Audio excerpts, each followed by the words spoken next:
Hey everybody, it's Carl again. Just giving this another go. Finished another day, have some more gameplay. Thought I'd do some more commentary.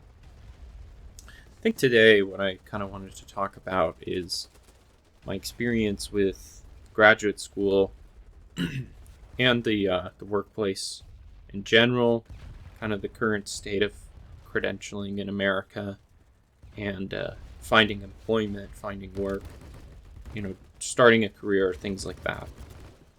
And sorry if I kind of am hacky, if I cough a lot during this. I think I'm coming down with something. So, regardless, um, yeah, I've been wanting to apply to some form of graduate school for a few years now, and I think there's a general problem in America where, you know, we have a student loan crisis. Well, let me rephrase it. There's a general problem in America with credentialing, I believe, where in order to do XYZ, you need X level of education, or X licensure, or X experience in the job market. And I think a lot of us can relate to this when thinking about applying for something on Indeed, for example, where there's an expectation. Oh, you have 10 years. Well, that's probably extreme. 3 years work experience and a bachelor's for that program. And it's like, well, I just got my bachelor's and all the entry level positions require me to have work experience. So what the heck? What's the point of the bachelor's degree? Right? And that's even more of a problem when you consider how much student loans people take out for these degrees. There's a really big problem with the student loan crisis of people taking out tens, hundreds of thousands of dollars for degrees, and even if they are applicable to the job market, they can't find stable employment, let alone employment that pays well enough to start paying that back.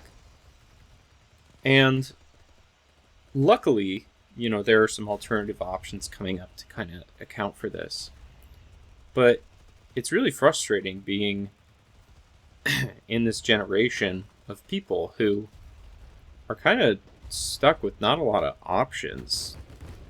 The alternatives are just grinding like crazy, volunteering for work experience, or going back to school for like a master's and taking even more debt. It's really hard to just like work your way into a profession nowadays. And it's really discouraging. In my experience, I had wanted to do counseling for a long time, and I never really had an opportunity without doing some form of graduate school work. And then needing to be shadowed, and then have hours signed off and everything. And you get to practice, once you're done with grad school, but you have years of supervision before you're fully licensed and can be independent. And that plays an important role, right? Like, you don't want people out there, especially in, let's say, healthcare or the law, in areas that can really negatively affect people's lives. You don't want people out there, going off half-cocked, saying and doing things that, they're not really providing services, or they're actively harming people because they are uneducated in their quote area of expertise. At the same time, we look around at, let's say, like doctors in America, and there's a massive shortage. No one can find healthcare because there's such a scarcity of doctors.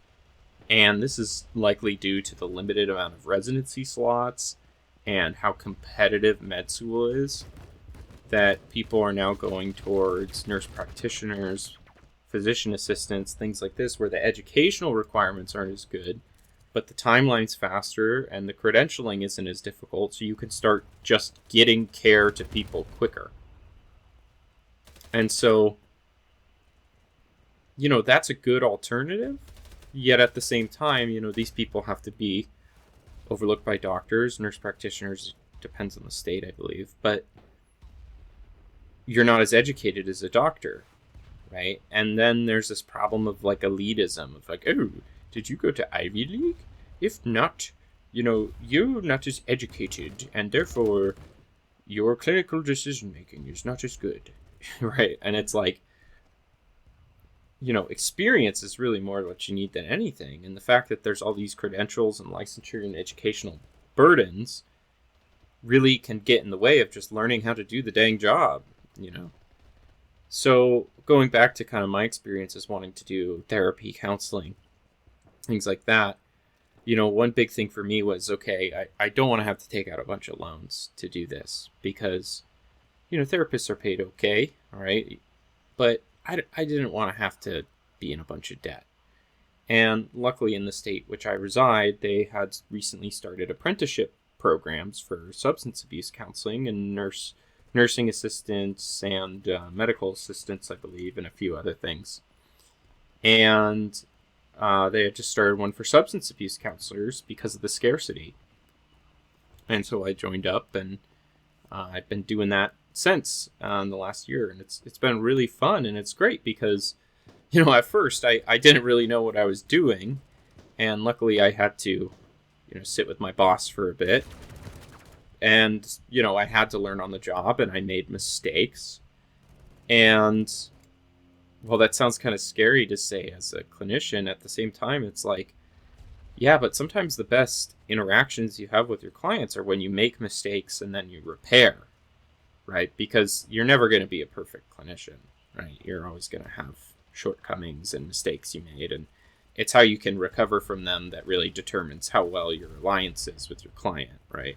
It's not all that, but that I feel like is a very big part, Anyways, so it's been really nice because, yeah, it was scary, but I learned how to do it on the job, and I still am getting education as part of the apprenticeship, but I'm also just getting work experience right away, and it's so refreshing to just be able to work and provide a service without this giant commitment of time and money before even knowing if I like the day-to-day work, Because I'm sure there are plenty of you out there that went to school for a long time and got a great education and then started doing the job, and a year or two in you go, this isn't for me.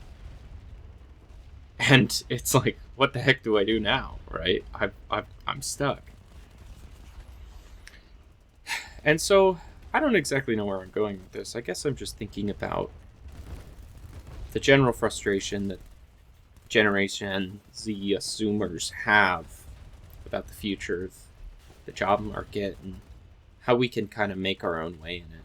Because, man, the barriers are just so high that it sometimes can feel like, you don't know what to do, or there's no path forward.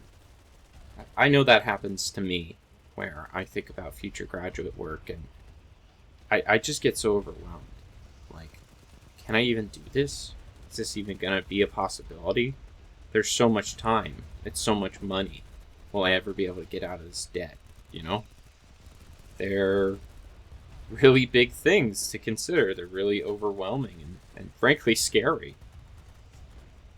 And I kind of talked about this in the last video, but the way that I've always handled that, at least recently I've handled it, and really consciously have been trying to handle it, it's just taking it one day at a time. And I know that sounds a bit, I don't know, maybe preachy and kind of like it's from a fortune cookie, like, oh yeah, take it one day at a time. So I guess I'll dig into what I mean by that. I'll give you an example. I recently took a really hard class that I'm sure many of you have taken, anatomy and physiology. And whew, that's a hard class. And it's really killer. It's a giant workload. It's kind of a weed out course for people interested in some form of medicine. And I found myself, as I typically do, getting really overwhelmed by the content. And usually my go-to is just I would shut down or I would cram at the last second and I'd, get a decent grade and I would survive. But I wouldn't really know the content super well. And with this class, I really knew, okay, I really gotta learn this content. I can't not know this. And so acknowledging that to begin with was already pretty freaky. But once I acknowledged it, it was like, okay, how do I handle this? And literally just taking it one day at a time was the solution. So what did that mean? It meant linking the Canvas page to my Google Calendar so I could see when assignments are due at the click of a button. It meant, every day for 5 minutes minimum, just getting started even. Doing one of the 20-minute lectures and taking notes on it. Or getting one of the assignments done that took me 20 minutes, right? So that come the end of the chapter, I had done most of the work and I could focus on just studying. And I think for some people that's a really overwhelming concept of like, I don't really know how to do that. And frankly, I'm not an expert at it. And I've only recently gotten to a point where I can do some of this stuff and really stagger out my workload. So making sure you're really relying on outside tools and not your own motivation was what really helped me, because your motivation is variable, right? You could feel great one day and do a bunch of work, and the next day you feel like shit, like right now. I'm not feeling 100%. I'm coming down with something. And so making sure that I, once again, link the Canvas calendar to my personal calendar so I can see when things are due. That's been extremely helpful, right? Making sure that when I'm 3 days away from exam, every night I'm doing an hour of studying, and I put that on my calendar, right? Or similar things to that. For me, like I've said, the calendar was just amazing. But rather than fitting the mold of what people say you should do, find what works for you in terms of studying, in terms of taking things one day at a time, keeping up with them so you don't either shut down or avoid it, right? So you don't give up and so you don't shut down. Because I think deep in our hearts, we know what we want, even if it's really intimidating to get there. And it feels like we should be able to take a shortcut or something. And a lot of times, with the way things are right now, you can't. And so I found just really focusing on the right now, what can I do right now, has been extremely helpful for me. And hopefully, after listening to this, maybe it'll be helpful for you. If not, I'd kind of be interested to hear what you guys struggle with or what things you've done that have helped, because God knows I could use some more advice too. Anyways, I think that's all I have for everyone today. As always, thanks for listening to my rambling. I'm interested in others' ideas, so if you want to, feel free to leave a comment. As long as it's respectful, I'm super interested to hear others' ideas. And I think that does it for me. Thanks for watching, and I'll see you in the next one.